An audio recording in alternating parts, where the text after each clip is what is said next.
Hello guys, today we're going to be working on this GE dryer. The model number is on the display. Welcome to DIY Repair Now. Read all the warnings, and during this video you will see one or more of these icons to help you do this repair safe. And the complaint that we have is that it's not coming on at all. When we press the start button, nothing happens. It doesn't turn, it doesn't come on at all. So the first thing we're gonna do is check if we have voltage on the outlet. We're gonna put the tester to read voltage, disconnect the appliance to avoid electric shock, and we're gonna go ahead and test the outlet for 240 volts. And then you can test, each one with neutral, and it should give you 120. So as you can see, we are getting 240 volts and we are getting 120 on a single line. So now we're gonna go ahead and take this cover off from the wiring and supervise the wiring. Now over here we have a fuse. Some of this GE dryers brings a fuse right here, and this is the first thing we gotta do if your GE dryer is not coming on. So we are testing for continuity, and as you see, this fuse is bad, is blowing, is not giving me any continuity. And I have my tester on continuity with beep, and it's not happening. This is the new fuse. The part number, it's on the display, and you can find this part in a link in the description of this video as well. So there you have the part number, and we're gonna go ahead and give you a demonstration that this is a good fuse. As you see, the tester is giving me continuity, and it's also beeping. Now we're gonna test it compared to the old one, and we have no continuity, no beeping. So we're gonna go ahead and put the new fuse in place. Now let me tell you something about this fuse, guys. This fuse can go bad for many reasons. It can be a shortage inside the dryer. It can be the dryer vent clogged, and that's the reason why it's pulling more amperage, and that's the reason why it goes bad. So in this case, we're just gonna go ahead and troubleshoot, make sure that it's not any of these things. So right now, if it comes on, the possibilities that is a shortage inside the machine are minimum, because if it was a shortage when we first turn it on, it will blow the fuse again. So we're gonna go ahead and put this clamp back the way you see. The way we put this on is we put the clamp back in the vent and the duct, and then we push it back. There's also another video in my channel, as you can see in that picture right there, that it will take you to another video in case your dryer vent goes to the roof. So just go ahead and look for those videos in my channel, and I'm also going to go ahead and link a few if you have to do a dryer vent cleaning when your vent is going to the roof.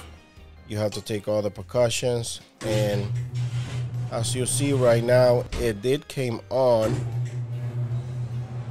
and it's working the way it's supposed to. I had it running for about 15 minutes.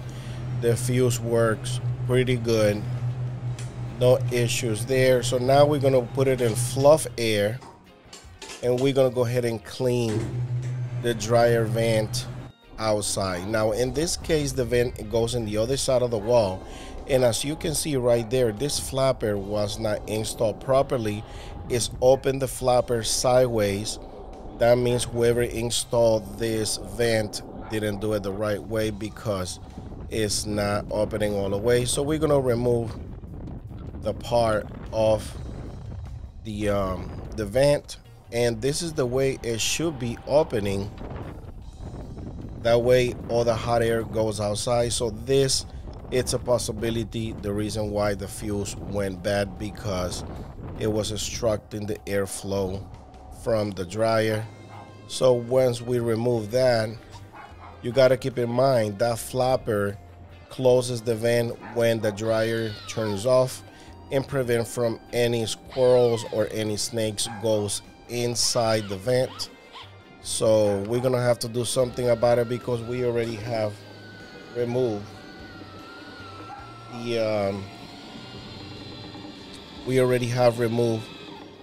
the flapper.